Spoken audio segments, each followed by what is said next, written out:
The alarm bells rang through the massive space station. Emergency lights flashed red across the walls of the Galactic Council chambers. Ambassador Kim Tae-ho sat at the human delegation table, his hands shaking as he read the reports coming in from Earth. Gone, he whispered to himself. All of them just gone. The Great Hall filled with aliens from across the galaxy. Some looked like giant insects with clicking sounds. Others were tall and green like living trees. The reptilian Vexithari leaders hissed as they talked among themselves. In the center of it all sat Chancellor Mordoon, an ancient being made of living crystal that sparkled in the station's lights. Order! Order! Chancellor Mordoon's voice boomed like thunder. The crystal being's body glowed brighter. We are here to discuss the human situation. Ambassador Kim Tae-ho, please explain what happened to your fleet. Kim Tae-ho stood up slowly. Every alien eye in the room was looking at him. He felt very small among these powerful beings. Honored council members, he began, his voice getting stronger. I can only tell you what our sensors recorded. At 14:30 Galactic Standard Time, all 2,127 ships of Earth's defense fleet simply vanished from the Sol system. The room exploded with noise. Aliens were talking, hissing, clicking, and making sounds Kim had never heard before. High Commander Kolmesh of the Vexithari stood up. His snake-like body was covered in dark scales, and his yellow eyes were cold. Vanished? Kolmesh laughed, showing sharp teeth. Nothing just vanishes, human. Your primitive ships probably broke down or got destroyed by something you couldn't handle. That's not true, Kim shot back. Our ships were in perfect condition. They had the best technology Earth could build. Earth technology, another alien said with a snort. Barely past nuclear fusion. How did you even make it to space? Kim felt his face get hot with anger, but he kept his voice calm. Our ships may not be as advanced as yours, but they work. And they didn't break down.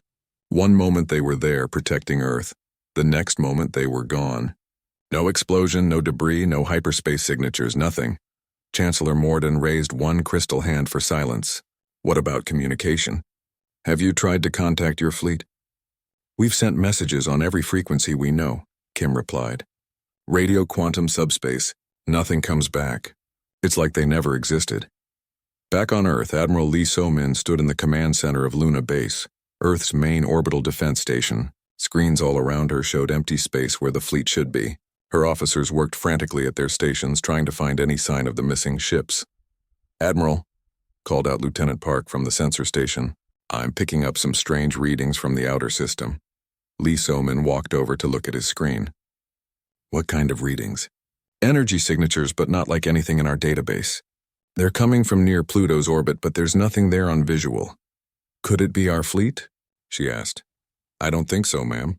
These readings are much stronger than anything our ships could produce. Lee So-min stared at the screen. Something was very wrong here. The fleet couldn't just disappear. Ships that big left traces when they moved. Even if every single ship had blown up at the same time, there would be debris, radiation, something. Keep scanning, she ordered, and send a probe to those coordinates. I want to know what's out there. Back at the Galactic Council, the arguments were getting louder. Many aliens seemed happy that the human fleet was gone. Humans had been expanding too fast, claiming too many star systems. Some species had been worried about human aggression. Perhaps this is for the best, said Ambassador Veltar of the Crystalline Union. Humans have been pushing into space too quickly. Maybe they found something they couldn't handle. Or maybe they're lying, Kolmesh added. Maybe their fleet is hiding somewhere, planning an attack on peaceful worlds. Kim Tae-ho slammed his hand on the table. How dare you? Earth has never attacked anyone without cause. We've honored every treaty, every agreement. We've helped in the war against the raiders in the Outer Rim. We've shared our medical knowledge and our food production techniques. And this is how you repay us? By accusing us of lies and deception? The room went quiet. Even the insects stopped clicking. Chancellor Morden's crystal body pulsed with light. The human speaks truth about their contributions, the ancient being said slowly. Earth has been a good member of our alliance. But the disappearance of such a large fleet cannot be ignored. What if whatever took them comes for the rest of us? This made many aliens uncomfortable. They shifted in their seats and made worried noises. The idea that something could make over 2,000 warships vanish without a trace was scary. We should send investigation teams to the Sol system, suggested Ambassador Thrix of the Peaceful Traders Guild. We need to find out what happened. Agreed, said Chancellor Morden. I will organize a joint fleet to investigate. In the meantime, Earth's remaining forces will be restricted to their home system until we understand the situation. Kim Tae-ho wanted to protest, but he knew it was useless. The aliens were scared, and scared beings made bad decisions. I understand, Chancellor.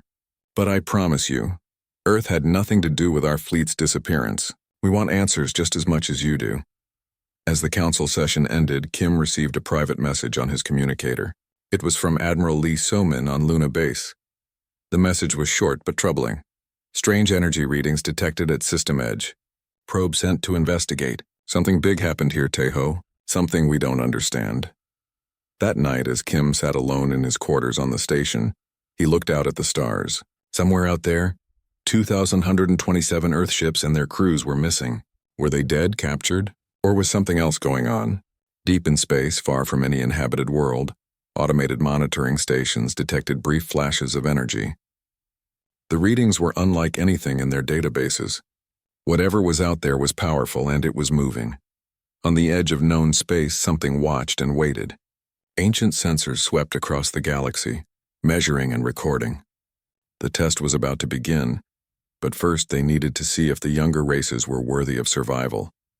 The vanishing of Earth's fleet was not an accident. It was the first move in a game that would decide the fate of every living being in the galaxy, and humanity, the newest and supposedly weakest members of the galactic community, would soon find themselves at the center of it all. 3 weeks after the fleet disappeared, strange reports started coming in from all over the galaxy. Space traffic controllers noticed odd readings on their sensors. Trade ships reported seeing things that shouldn't exist. And deep space monitoring stations began picking up energy signatures that made no sense. Park Junwoo sat in a dark corner of Zeta Station's cantina, pretending to be drunk. To everyone around him, he looked like just another human trader down on his luck. But Park was actually an Earth intelligence operative, and he was listening very carefully to the conversations around him. I'm telling you, something weird is happening out there, said Captain Dalthex, a six-legged insect trader. His compound eyes reflected the bar's dim lights. My crew saw moving stars near the Void Nebula. Stars don't move like that. You're imagining things, laughed another trader. Too much time in hyperspace makes you see stuff that isn't there. My sensors don't imagine things, Dalthex clicked angrily. Whatever we saw was massive, bigger than a space station, but it was moving in formation with other objects. Park bought another drink and moved closer to the insect captain's table. This was the 5th report he'd heard this week about mysterious objects in deep space. All the reports had one thing in common. Whatever people were seeing was huge and moving in organized patterns. On Earth, Dr. Choi Ye-jin worked late in her laboratory. She was studying the energy readings that monitoring stations had been detecting. The data made no sense according to known physics. The energy signatures were incredibly powerful but lasted only seconds. They appeared randomly across the galaxy's edge with no clear pattern. Computer, display all energy anomaly reports from the past month, she said. The holographic display filled with dots of light, each one representing a strange reading. At first glance, they looked random. But as Choi studied them longer, she started to see something else. Computer, connect the dots in chronological order. Lines appeared between the dots, showing the order in which the anomalies occurred. Choi's eyes widened. The pattern wasn't random at all. It formed a rough circle around the entire galaxy, like something was conducting a survey of all inhabited space. Her communicator buzzed. It was Admiral Lee So-min calling from Luna Base. Dr. Choi, have you seen the latest reports from the Outer Rim? The Admiral's voice was tense. I'm looking at them now, Choi replied. These readings suggest something is systematically scanning our galaxy. But whatever's doing it is using technology far beyond anything we understand. That's what I was afraid of, Lee said. We received something else today. An encrypted transmission on an old military frequency. Most of it was garbled, but we managed to decode one phrase. Project Homecoming initiated. Choi felt a chill run down her spine. Project Homecoming? I've never heard of any Earth project by that name. Neither have I, the Admiral admitted. But the encryption codes are definitely ours and they're current. Someone on our side knows something we don't. Meanwhile, in the Galactic Council chambers, the official investigation into Earth's missing fleet was going nowhere. The joint investigation team had found nothing in the Sol system. No debris, no energy traces, no clues at all. It was as if the ships had simply stopped existing. High Commander Kolmesh of the Vexathari was getting impatient. "This is waste of time," he hissed to his aide. "Humans probably destroyed their own ships to hide some failed experiment. We should focus on more important matters." But Chancellor Mordun was not so quick to dismiss the situation. The ancient crystal being had lived for thousands of years and had seen many strange things. This felt different from anything he had experienced before. "Something is watching us," he said quietly to his advisors. "I can feel it in the quantum fields around the station. We are being observed." His crystalline advisors shifted nervously.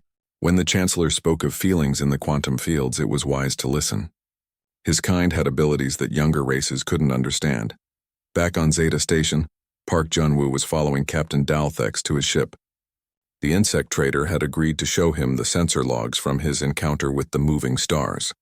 They walked through the station's cargo bays, past containers from dozens of different worlds. "Here," Dalthex said, leading Park onto his ship's bridge. "Look at this." The sensor display showed a recording from the previous week. Empty space suddenly filled with massive objects, geometric shapes that seemed to shift and change as they moved. They were arranged in perfect formation, moving with precision that suggested intelligent control. "How big were these objects?" Park asked. "Each one was at least 50 kilometers long," Dalthex replied, "and there were dozens of them. They moved through space like they owned it, then vanished just as quickly as they appeared."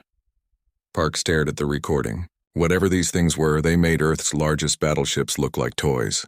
And they were clearly artificial. Nothing in nature moved in such perfect formations. "Did you report this to the Galactic Council?" he asked. Dalthex laughed bitterly. "Of course. They said it was sensor malfunction or space debris. Nobody wants to believe that something this big could be out there without us knowing about it." As Park left the ship, his mind was racing. The energy signatures, the moving objects, the encrypted transmissions. It was all connected somehow. But how? And what did it have to do with Earth's missing fleet? That night, another deep space relay station went dark. Station controller Nixara, a peaceful floating jellyfish-like being, was monitoring the usual traffic when his sensors detected something impossible approaching from the void between stars. "This cannot be," he whispered, his tentacles trembling as he watched the displays. Ships were approaching his station, but not just any ships. These vessels were enormous, dwarfing anything in the galactic databases. They moved in perfect silence through space, their hulls reflecting starlight in patterns that hurt to look at directly. Nixara activated the emergency beacon and began recording everything. "This is Relay Station 447, he transmitted. "I am detecting unknown vessels of unprecedented size approaching my position. They appear to be artificial constructs of unknown origin. I am transmitting all sensor data now." The massive ships passed by the station without acknowledging its presence. As they moved, Nixara's instruments detected energy readings that made his equipment scream warnings. Whatever powered these vessels was beyond current galactic technology.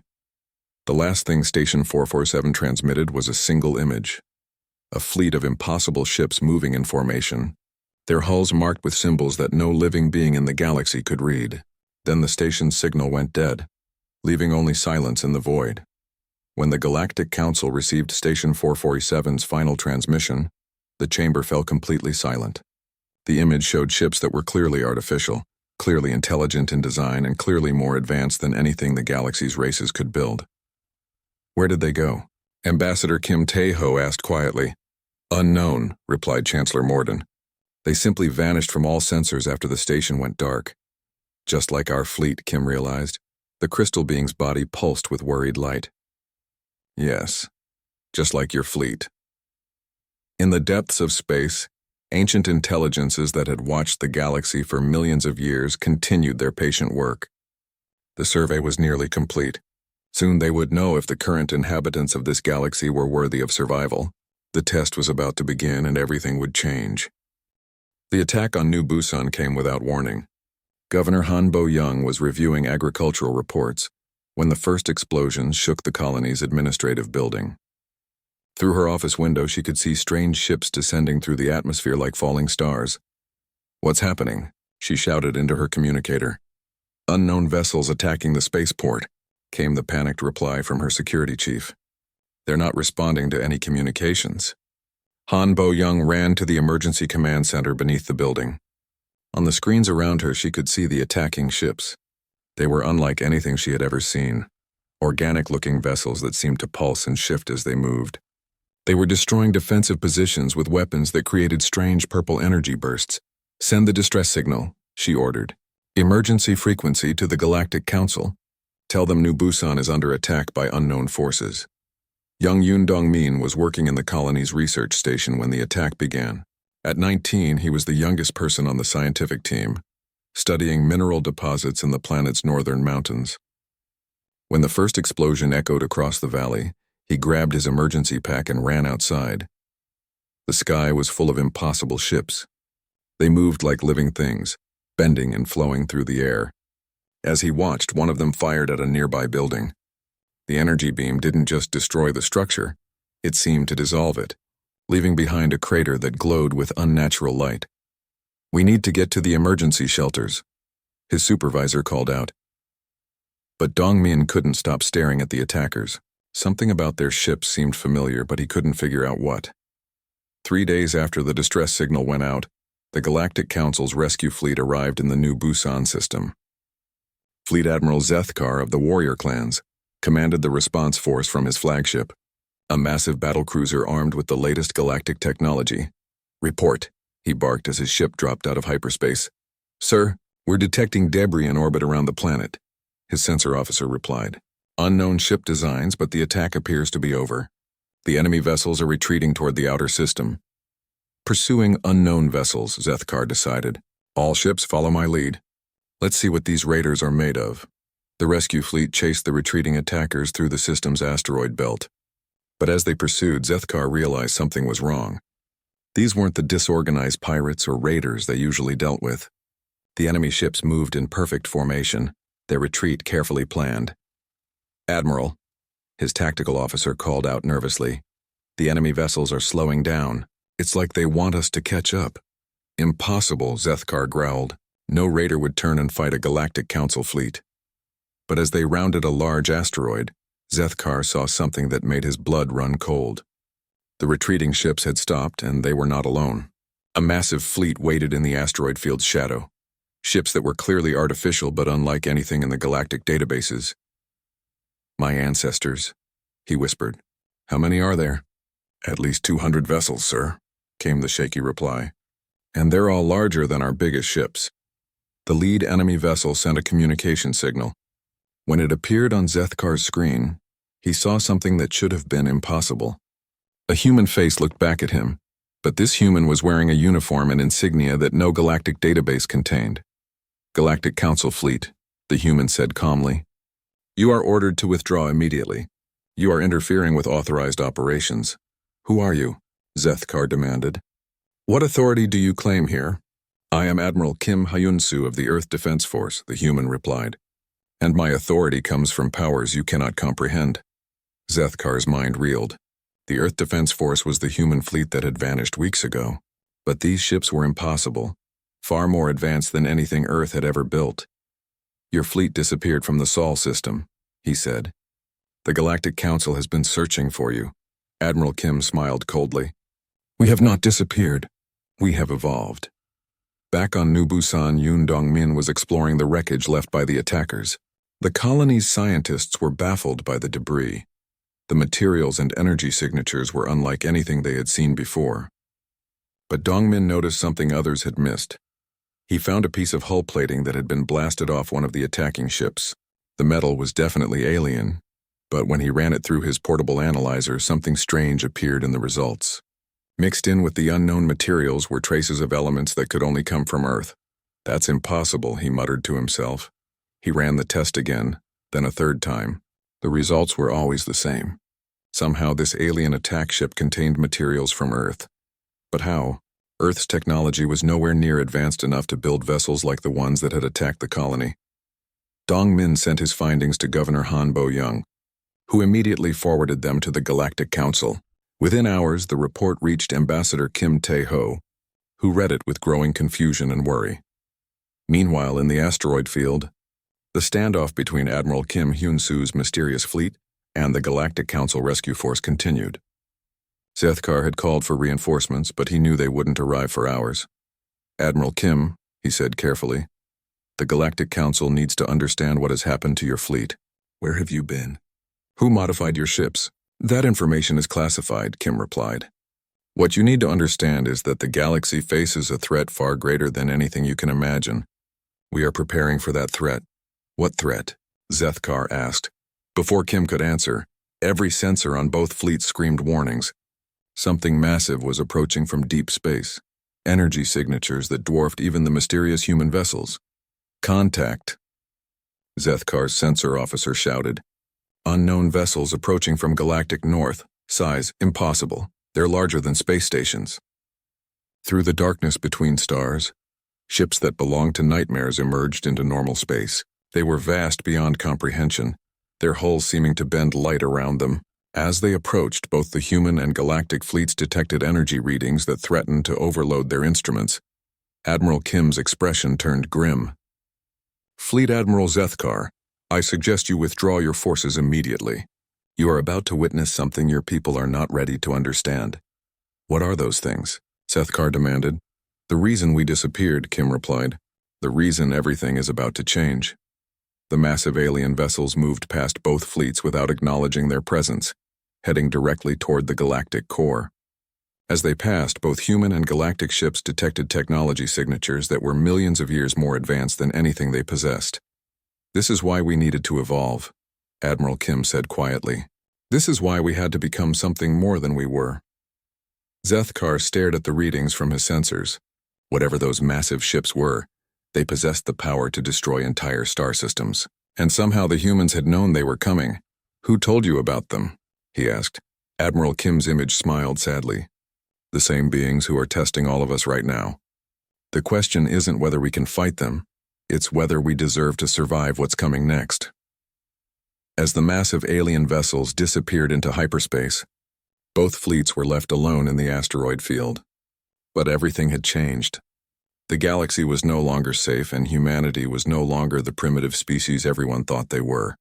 The real test was about to begin. The truth came out in the most unlikely place. A secret meeting in the wreckage of an ancient space station floating in the void between galaxies. Ambassador Kim Tae-ho found himself aboard Admiral Kim Hyun-soo's flagship, surrounded by technology that should not exist. "This is impossible," Tae-ho whispered as he walked through corridors that seemed to bend reality around them. The walls pulsed with energy patterns that made his eyes water. "How did Earth build something like this?" Admiral Kim Hyun-soo smiled sadly. "We didn't build it, Tae-ho. We became part of it."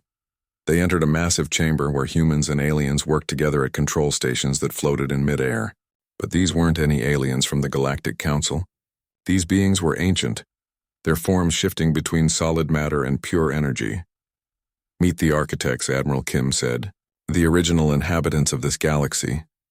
Dr. Lim Nari approached them, her face glowing with strange markings that pulsed in rhythm with the ship's energy systems. 3 years ago, she had been Earth's leading physicist. Now she looked like something between human and machine. "The integration process is challenging," she explained to the confused ambassador, "but necessary. We had to become more than human to use their technology." "Integration?" Tae-ho asked, backing away from her glowing form. "The architects don't build technology," Admiral Kim explained. "They become one with it. To use their ships, their weapons, their knowledge, we had to allow them to change us." One of the architects approached, a being of shifting light and shadow that hurt to look at directly. When it spoke, its voice came from everywhere at once. "Your species showed promise," the architect said.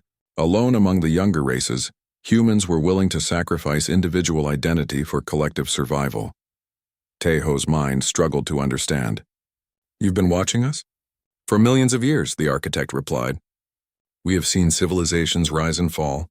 We have watched the galaxy grow from empty space to bustling with life, and we have waited for the return of the hunger." Commander Bae Jun-ho, Admiral Kim's tactical officer, stepped forward. Half his face was covered with the same glowing patterns as Dr. Lim Nari, but the other half remained purely human. He represented the struggle many Earth personnel faced, keeping their humanity while accepting alien enhancement. "The hunger consumed our galaxy once before," Bae explained. Billions of years ago. The architects were the only survivors, and only because they hid in the space between realities. What is the hunger? Taeho asked, though he dreaded the answer. The main display activated, showing images that made everyone in the room fall silent. Vast entities moved through space, but they weren't ships or beings in any normal sense. They were holes in reality itself, consuming everything they touched: matter, energy, even space and time. They devour existence, Dr. Lim Nari said quietly. They don't just destroy civilizations, they erase them from having ever existed. The architects barely escaped by fleeing to dimensions the hunger cannot reach. But they're coming back, Admiral Kim added. Our deep space sensors detected them 3 years ago, approaching from outside the galaxy. The architects came to us because they believed humans might be different from other species. Different how? Taeho asked. The architect's form pulsed with something that might have been emotion. Other species seek to preserve themselves above all else. Humans alone consistently choose to sacrifice for others, even for those who consider them inferior. Taeho thought about human history, the countless times people had died protecting strangers, the way human soldiers threw themselves on grenades to save their comrades, the way human civilians risked everything to help refugees from other worlds. The test on New Busan, he realized. That was you, wasn't it? Admiral Kim nodded grimly. We needed to see if the current galactic civilizations could defend themselves against even primitive threats. They failed completely. A few modified human ships with basic architect technology defeated the Galactic Council's best fleet without breaking formation. The hunger is millions of times more powerful than what attacked New Busan, Commander Bay added. Current galactic technology can't even detect them properly, let alone fight them. Dr. Lim Nari brought up new displays showing the galaxy's edge. They're already here. The energy signatures we've been detecting aren't scanning beams. They're feeding probes. The hunger sends scouts ahead to taste what they're going to consume. Taeho felt sick. How long do we have? Weeks, maybe days, Admiral Kim replied. The main force is moving toward the galactic core, where the most life exists.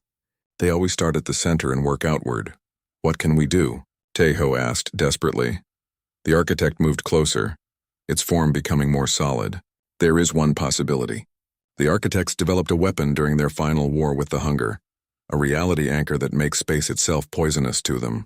But using it requires enormous sacrifice. What kind of sacrifice? Taeho asked, though he was beginning to understand. The anchor must be powered by living beings who have integrated with architect technology, Dr. Lim Nari explained. It requires constant maintenance, and those who operate it cannot leave the galactic core. Ever. Admiral Kim's face was hard as stone. We've already made our choice, Taeho. Earth's fleet, our best scientists, our bravest people. We've all accepted the integration. We will build the anchor and power it for as long as necessary. But that could be thousands of years, Taeho protested. Millions, Commander Bay corrected. The hunger is patient. If we succeed in driving them away, they will wait eons before trying again. The anchor must be maintained until they give up completely, or find another galaxy to consume. Taeho stared at these people who had once been his friends and colleagues. They were still human, but they were also something more now, something that could survive in the hostile environment of the galactic core, something that could operate technology beyond normal comprehension. The hardest part, Admiral Kim said quietly, is that we had to do this in secret. If the other galactic species had known what was coming, they would have panicked. Civilizations would have fled, leaving the galaxy defenseless. Only by appearing to vanish could we prepare without causing chaos. Some of our people couldn't handle the integration, Dr. Lim Nari admitted. We lost good friends who couldn't accept what we had to become. But those who survived are stronger than any human has ever been. The architect's voice filled the chamber again. The choice was not made lightly. Your species proved its worth by being willing to make this sacrifice not just for Earth, but for all life in the galaxy, including species that look down on you. Suddenly, alarms began ringing throughout the ship. Commander Bay rushed to a control station, his human and artificial parts working together to process information at impossible speeds. Admiral, he called out urgently, long-range sensors are detecting massive displacement signatures at the galactic core. The main force of the hunger has arrived. Admiral Kim's expression became grim. How many? Millions of entities, sir. They're moving directly toward the core worlds where most galactic civilization is concentrated. The architect pulsed with what could only be described as ancient sadness. It begins again. The final test of whether this galaxy's life deserves to continue. Admiral Kim turned to Ambassador Tejo. You need to get back to the Galactic Council. Tell them what's coming. They need to evacuate the core worlds immediately. What about the anchor? Tejo asked. We're already building it, Dr. Limnari replied. But we need time to complete the construction. Every minute we can delay the hunger might save billions of lives. As Tejo prepared to leave, the architect approached him one final time.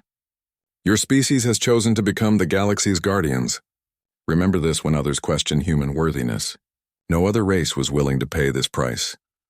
Tejo looked around at the humans who had sacrificed their very humanity to save beings who had never respected them. Will they understand? Will the galaxy accept what you've done? Admiral Kim smiled sadly. They will eventually. When they see us standing between them and oblivion, they'll understand that strength isn't about technology or military power. It's about being willing to lose everything to protect others.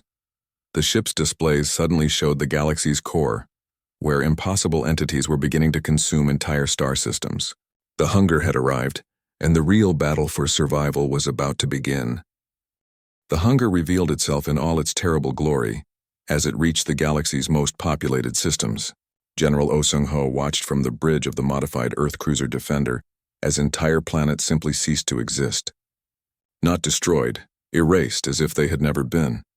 Sir, reported his communications officer, we're receiving panic transmissions from 17 core worlds. The entities are moving faster than our projections indicated. Oh Seung-ho studied the tactical displays with eyes that glowed faintly blue from his architect modifications. What he saw defied every law of physics he had once known. The hunger moved through space like living shadows, consuming not just matter and energy but the very fabric of reality itself. Status on the reality anchor construction? He asked. 70% complete, replied his chief engineer. But the entities will reach the galactic core before we can finish. Then we buy time, Oh decided. All ships prepare for engagement. We're going to hit them with everything we have. Pilot Shin Mi-young sat in the cockpit of her experimental fighter craft, watching the impossible enemy approach. Her ship was a hybrid of human engineering and architect technology, capable of moving through dimensions that normal matter couldn't access. But even with these advantages, she knew they were vastly outnumbered. Dragonflight, this is Dragon Leader, she called to her squadron. Remember, conventional weapons won't work against these things. We need to disrupt their reality-consuming fields. Aim for the dimensional weak points the architects showed us. Copy that, Dragon Leader, came the replies from her pilots.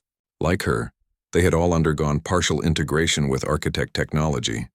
It was the only way to pilot ships that existed in multiple dimensions at once. The first engagement began near the dying star system of Vega. Prime, Earth's transformed. Fleet met the advance elements of the hunger in a battle that took place across several different realities simultaneously. General O watched as conventional galactic weapons passed harmlessly through the hunger entities like light through shadow. But the modified human ships fired weapons that seemed to wound the creatures. Energy beams that targeted their connection to normal space-time. It's working, his tactical officer shouted. We're actually hurting them. But their celebration was short-lived.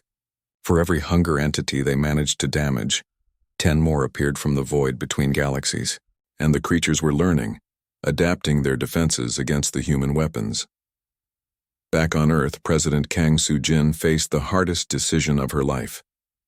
Reports were flooding in from across the galaxy, entire civilizations fleeing toward the rim worlds, leaving behind everything they had built.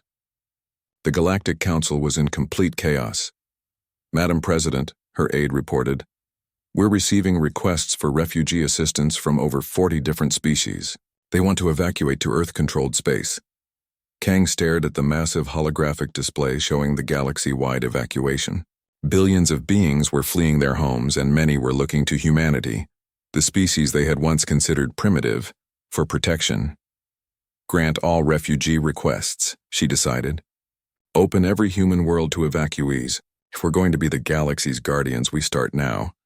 But even as humanity opened its arms to fleeing aliens, the battle against the hunger was going badly. General O's forces had managed to slow the entity's advance, but they couldn't stop them. The creatures consumed everything in their path, Planets, stars, even the space stations that tried to evacuate civilian populations. General, his science officer called out urgently. The hunger is changing tactics. They're not just consuming randomly anymore. They're targeting systems with the highest life concentrations. O realized with horror what this meant. They're not just feeding, they're trying to maximize the damage. They want to erase as much life as possible before we can complete the anchor. In the depths of space, the entity that served as the hunger's primary intelligence, a being called the Archon, studied the resistance it was encountering. For millions of years, it had consumed galaxies without meeting any significant opposition, but these modified humans were actually causing damage to its forces. Interesting, the Archon communicated to its lesser entities. This galaxy has produced defenders worthy of attention. Increase consumption rate. Do not allow them time to complete whatever they are building. The hunger's assault intensified. Instead of slowly consuming star systems one by one, they began devouring entire sectors simultaneously. The reality-consuming fields they generated started affecting hyperspace travel, cutting off escape routes for fleeing populations.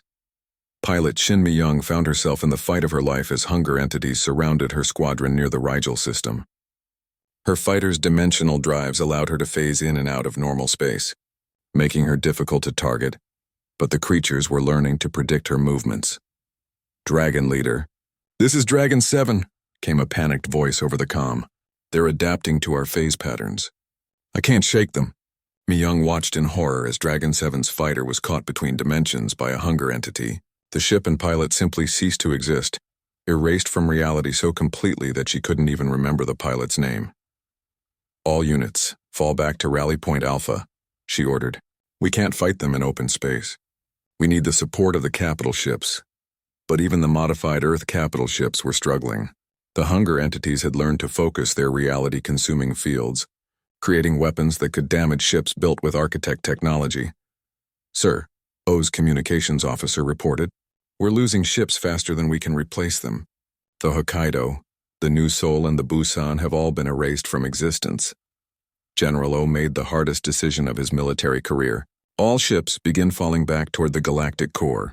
We're going to make our stand at the anchor construction site."